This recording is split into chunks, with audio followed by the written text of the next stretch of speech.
Al-faslul awwalu fi bayani huquqiz zaujati al-wajibati 'ala zauji. Pasal yang pertama ini nanti akan menjelaskan tentang hak-haknya istri kepada suami atau sebaliknya, hak-haknya suami kepada istrinya. Lah, apa saja haknya suami kepada istrinya? Apakah suami berhak menarjet atau mengekang kepada istrinya harus seperti ini dan lain sebagainya, atau bahkan istrinya menuntut kepada suaminya dengan sesuatu yang menurut sang istri itu menguntungkan untuk istri sendiri, atau bagaimana? Lah, pada pasal inilah nanti akan dijelaskan. Bismillahirrahmanirrahim. Al-faslul awwalu, al-faslu utawi iki iku fasal. Al-faslul awwalu utawi fasal kang pertama. Fasal pertama fi bayani huquqiz zauji, iku ing dalem mertelaake atau mertelaaken pira-pira hake bojo wedok al-wajibati kang wajib ala zauji melarat ing ngatasi bojo lanang. Jadi hak ini menjelaskan tentang haknya istri kepada suaminya. Qala ngendika Allahu sinten Allah ta'ala kang maha luhur sinten Allah fi suratin nisa'i ing dalam surah An-Nisa. Allah berfirman di dalam surah An-Nisa yang berbunyi wa ashiruhunna bil ma'ruf ay bil adli fil mabiti wan nafaqati wabil ijmali fil qawli. Wa ashiruhunna lan padha seraungan sira kabeh hunna ing nisa atau para istri bil ma'rufi kelawan api, bil ma'rufi kelawan adil, bil ma'rufi kelawan bagus.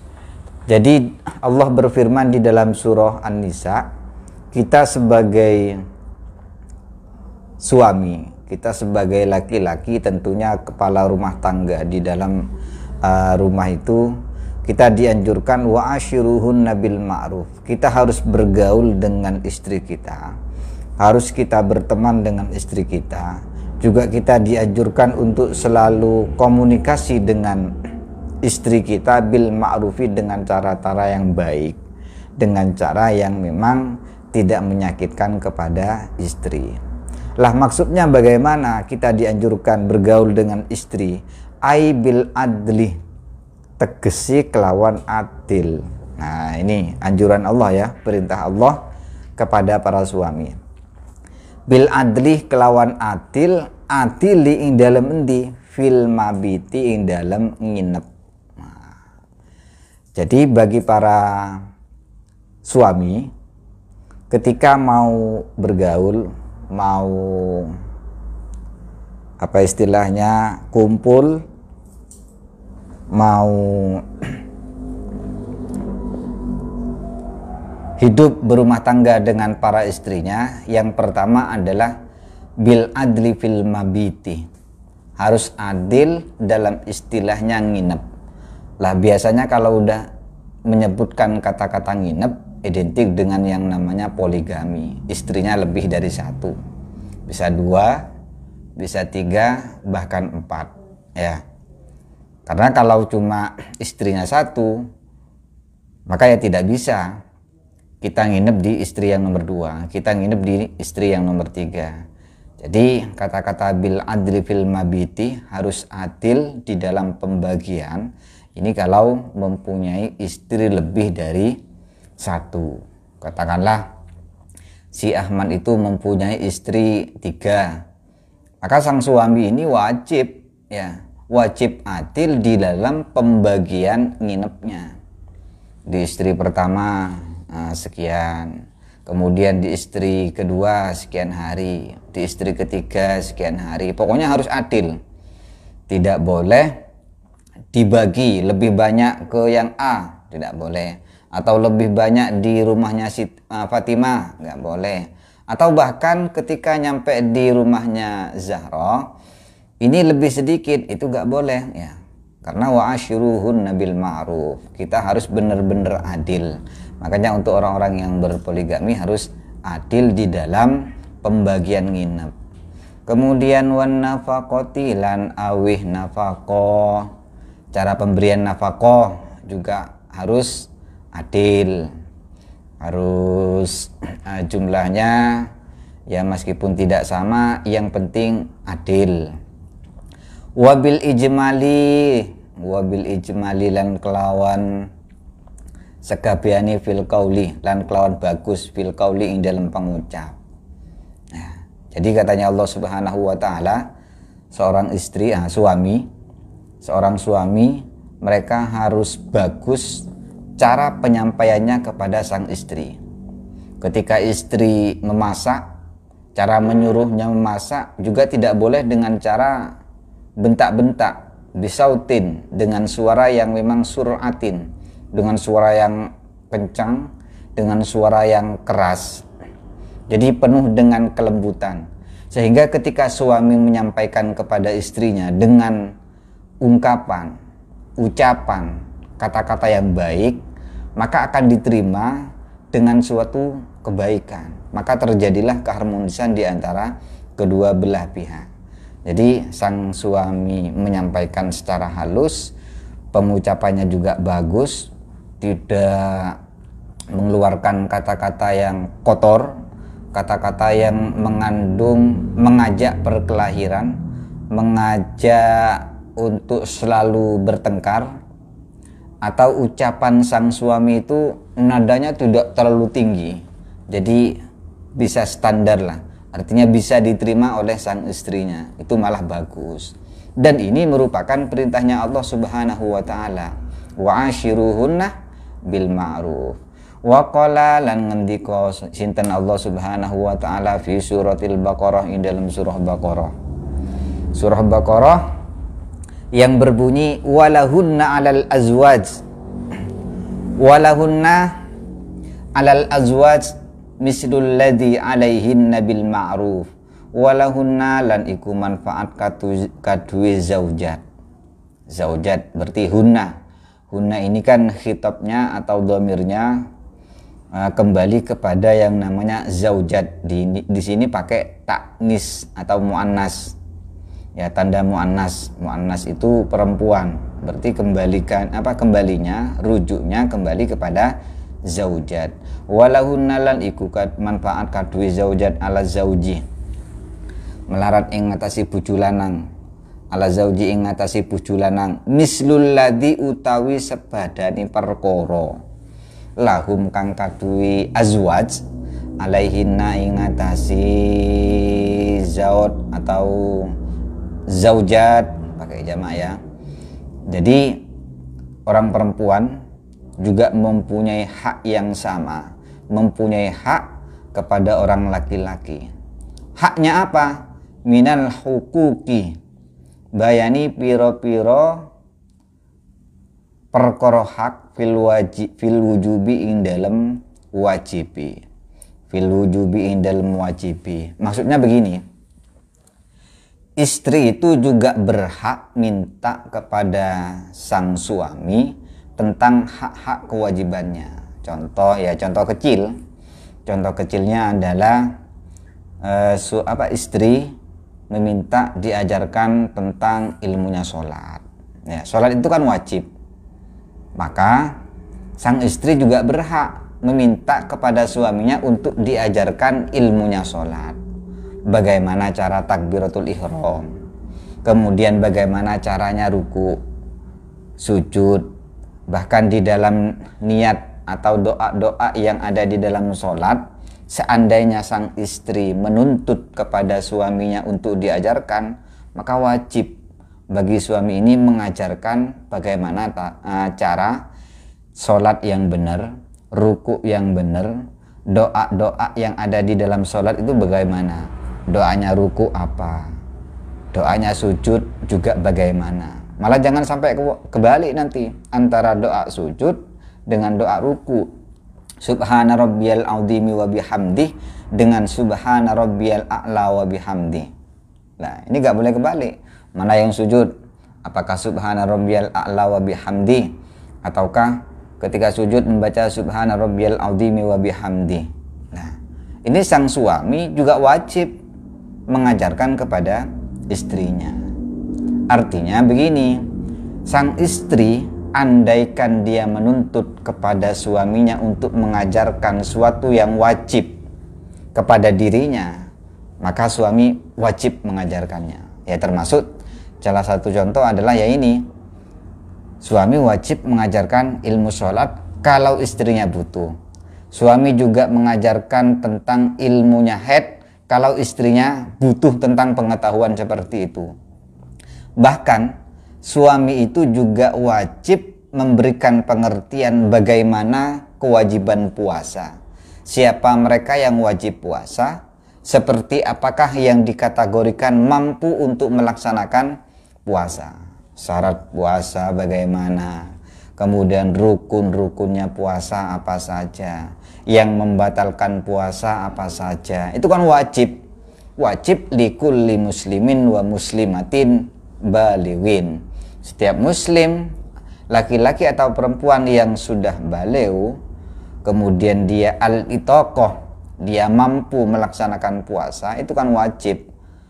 Lah suatu ketika kok ternyata ada istri yang baru mu'alaf, katakanlah istri yang baru mu'alaf ini ya, ada istri baru mu'alaf, dia masuk Islam, kemudian waktu itu mendekati bulan puasa Ramadan, sama seperti sekarang ini kan sudah masuk bulan Rajab, sebentar lagi mau masuk ke bulan Ramadan.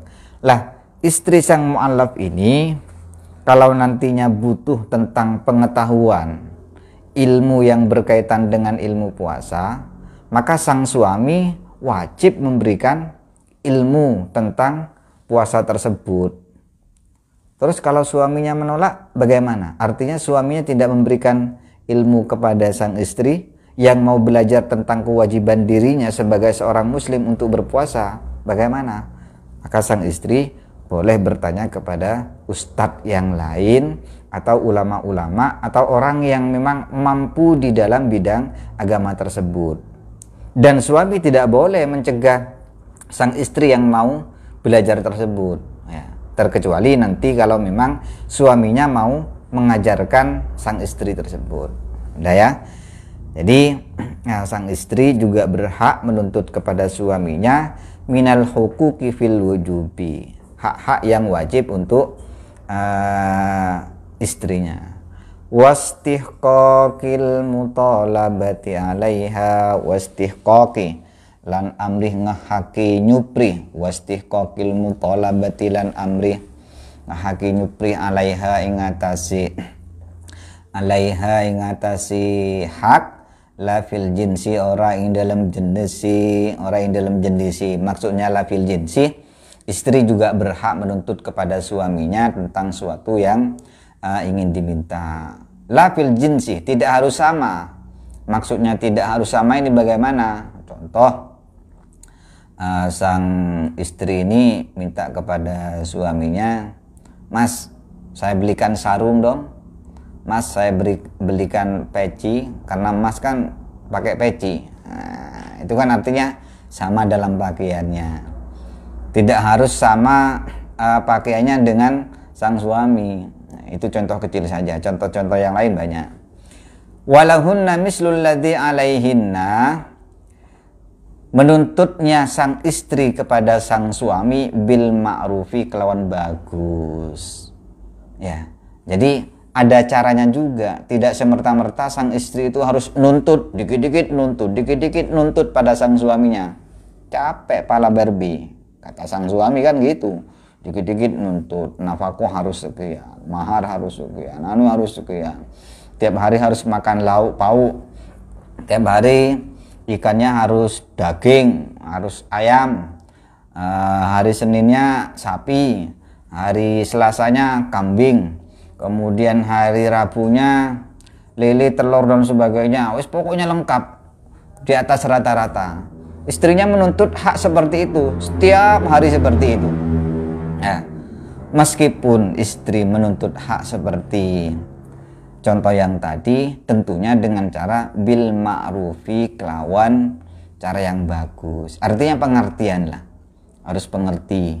Menjadi seorang istri juga harus mengerti tentang keadaan suaminya. Suaminya mampu nggak? Kalau nggak mampu ya udah kita diem, terima apa yang ada.